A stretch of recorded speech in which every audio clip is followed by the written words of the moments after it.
Everything between me and my wife seemed perfect on the outside. We have been together since high school. It was like something out of a romantic comedy. She was the nerdy girl who spent her lunch periods in the library, and I was the football player. Even though historically we would have never spent time together, she and I ended up falling for each other. Right after college, we ended up getting married, so we could move forward and start our lives together. We bought our first house very young. We both scored very nice jobs, and we started planning to have kids. Fast forward 3 years, and we have one son and another baby on the way. Next, in high school, my wife had a friend who had always rubbed me the wrong way. It was so obvious that he had a thing for her, but she constantly insisted that he was just nice. I tried to explain to her that it made me uncomfortable when she spent a lot of time with him because it was clear to me that he liked her and didn't care that she and I were happily married. Whenever I would bring it up, it would always cause an argument, so eventually I gave up. They talked on the phone all the time. They would always be texting each other and sending memes, and they had a ton of little inside jokes that I always felt like I was on the outside of. He didn't attend the same college as us, but they reconnected after graduation when we all moved back to our hometown. As it turned out, he was studying in the same field as her, so they were able to land a job at the same company. My wife didn't have a ton of friends in high school, so when she made a lot of friends at her new job, she was very excited. She was buddy-buddy with a lot of the girls in the office, and they would go to brunches, theater, and they would even have sleepovers on occasion. I was really happy for her because I knew she was looking for a group like that for so long, and part of me thought she would be spending less time with her male best friend. Last winter, I started to notice the difference in how she interacted with him. She didn't talk to him as often, or at least I didn't see them talking as much. He stopped coming over to the house, and I only saw him on occasion when I would visit the office. I was hopeful that she had outgrown him and they were finally parting ways. One day, my wife came to me and told me that a bunch of the girls from the office were planning a girls' trip for the weekend. She told me it would be harmless fun, just drinking some wine and talking while they relaxed with their face masks. She left Friday evening and I stayed at home with the kids. I genuinely hadn't thought anything was wrong.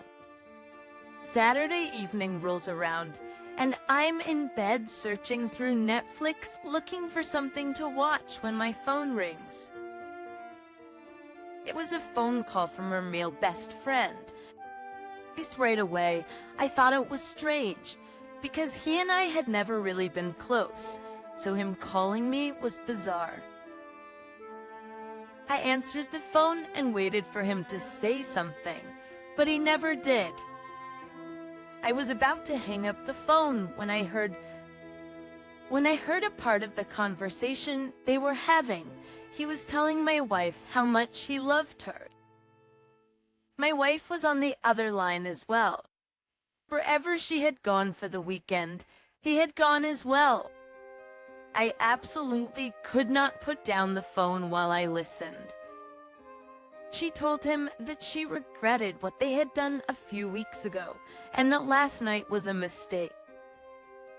She had gone there to have a conversation with him and end everything.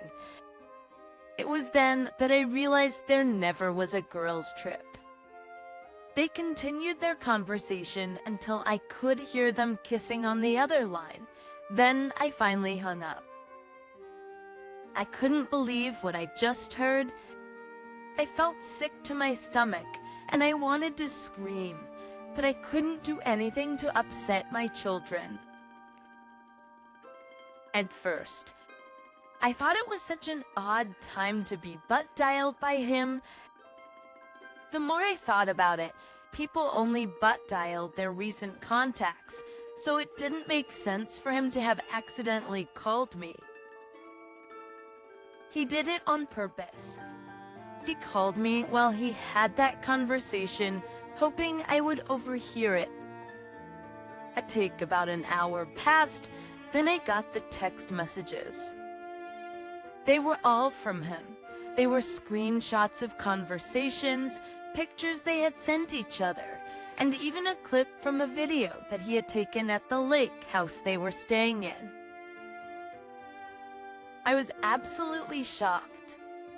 It was the last thing I wanted to see, but I was glad he sent it.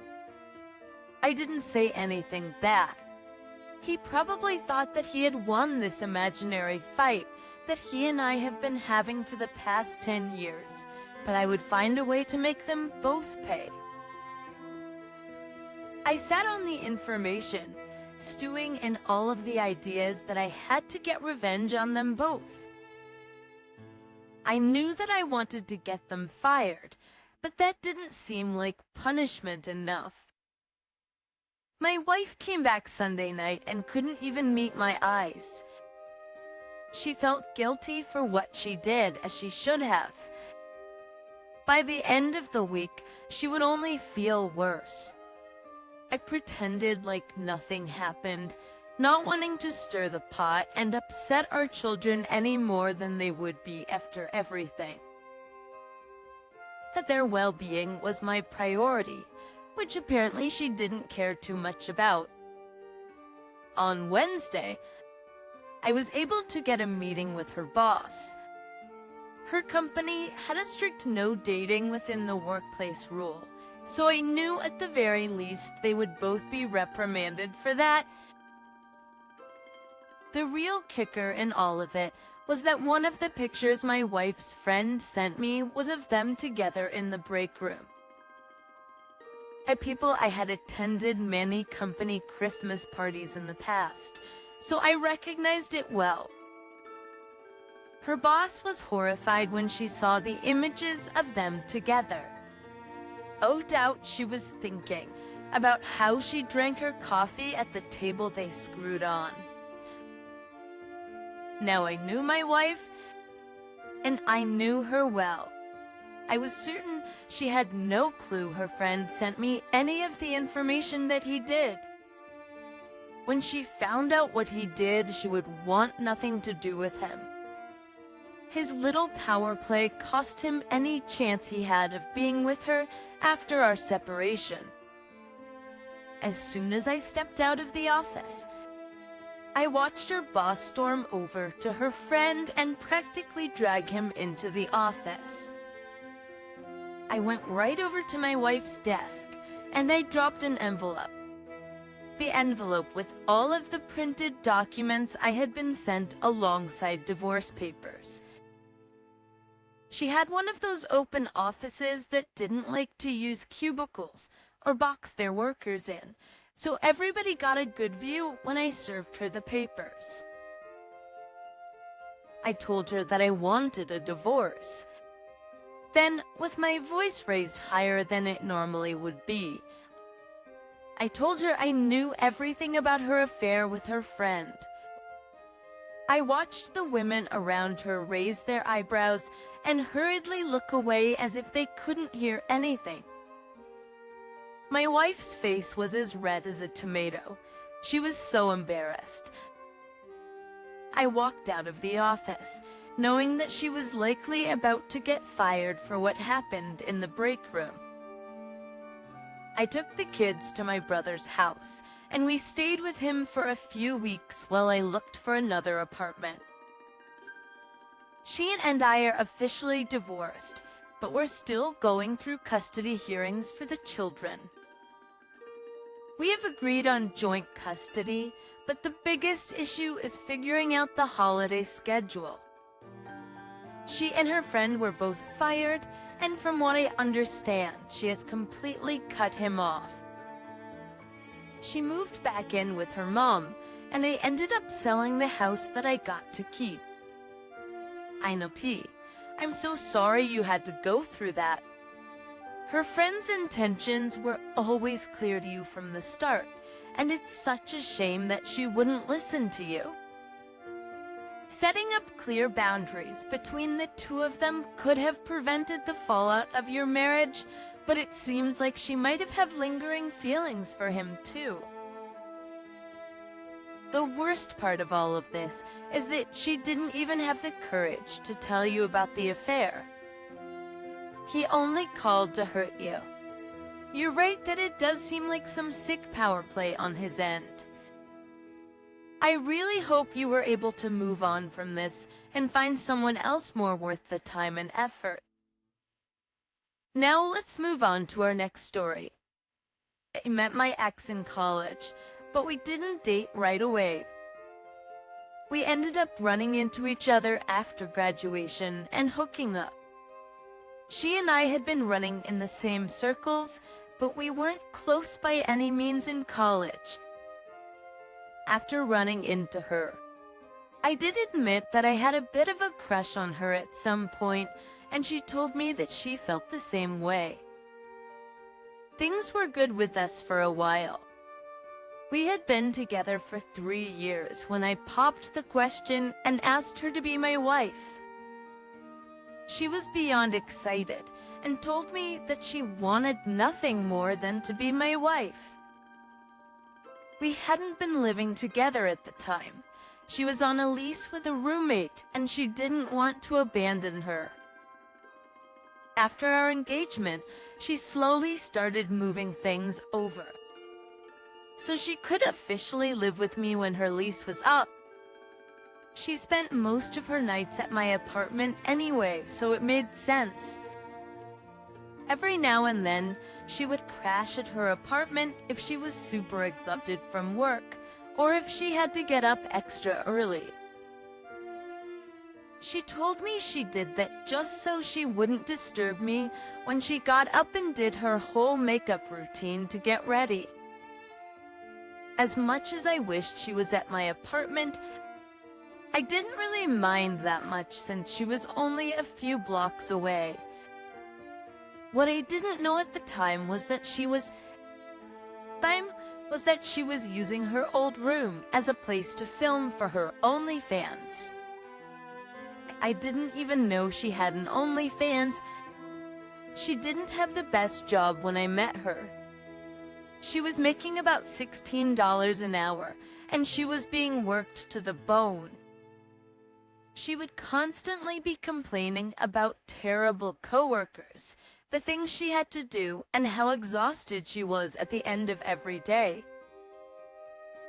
It took me a little while to notice, but she stopped complaining about all of that. Not only was she not telling me about her workday, she suddenly had all of this money to throw into our wedding. She wanted designer dresses, the nicest venue, premium organic food, you name it. I told her I had no idea how we were going to afford her dream wedding, but she just kept telling me that we would figure it out. I found out about her account by complete coincidence. Realistically, there was probably some algorithm that brought me to this. My girlfriend looked like my dream girl, so most of the pictures I would look at online were of women who looked very similar. I was scrolling through some Twitter comments, and I saw one of those ads for an OnlyFans account nested within them. It wasn't from her account. It was from somebody's account that just listed a bunch of different models to get views. I had to do a double take when I scrolled past it to make sure it really was her. I was 100% certain that the woman in the video I saw was my fiancé. Now there's no shame in having these accounts and making money from them. Honestly, if they can hustle doing that, then good for them. But I wished I would have known that my girlfriend had one herself. I'm a pretty traditional guy, and I don't love the idea of other men online seeing my girlfriend completely naked doing God only knows what. Of course, I had to click on the account to see what was happening. I paid $14 for a month subscription so I could see for myself what she was posting. But for the most part, it was all stuff she was doing by herself. I recognized right away that it was in her old apartment, so it finally made sense why she was so hesitant to leave. I didn't like that she was doing this, and at the very least I wish she'd have told me. I thought maybe we could have a conversation about it, and I could convince her to delete it. It wasn't worth throwing away our future. At least I thought that until I saw a collaboration she did with another creator. They were in her room and there was a full video of her having sex with some random man. The more I scrolled, the more content of the two of them that I found. All of her subscribers loved it and were asking for more of them together. At 3 teens, I scrolled back further and found another collaboration with a woman that I recognized as her roommate. I was shocked by all of it, but I couldn't look away. I didn't understand why she would open an account without speaking to me about it, and how could she so casually cheat on me on the account? I couldn't stay at home and see her, so I crashed at my buddy's place and talked to him about it. He helped talk me down and figure out what I should do. We both came up with the idea of ruining her account. I still had my subscription, so we commented on a post pretending to be another hot girl and invited a bunch of her subscribers to watch an Instagram live of us. Of course, a bunch of them jumped at the opportunity. That when I had enough people, I explained what happened, telling all of those men that she had cheated on me and kept the entire account a secret. A lot of them didn't like that because she was pretending to be this nice sweetheart when she spoke to them. They felt like she was lying to them, so they canceled their subscriptions. I'm found out and came to confront me at my friend's house when she saw that I wasn't home. We had a huge argument, and she tried to explain to me that she was doing it for us so we could have a nice wedding. I just told her that the wedding was off and explained that she needed to get her things out of my apartment. She tried to convince me not to leave her, but I had no interest in being with her after what I'd seen. We ended up officially breaking up and calling off the wedding. She's continued using her OnlyFans. Apparently, the guy she had collaborated with had a girlfriend who didn't know about the videos they made. She dumped him and posted a video explaining what happened, and his account tanked too. I was glad that my video could help her see the truth. I can't believe you had to go through that. Getting an account on something like that is something you should disclose to your partner. From the sound of it, you would have definitely done whatever you could to give your fiancée her dream wedding. It's such a shame she would go behind your back like that.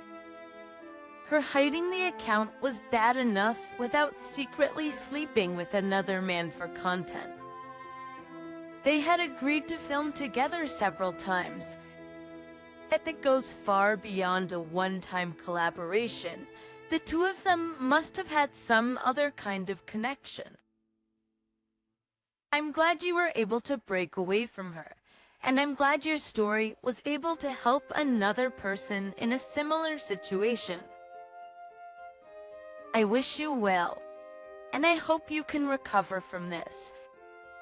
Thank you all for taking the time to listen to today's stories. If you enjoyed listening, please feel free to like and subscribe if you haven't already.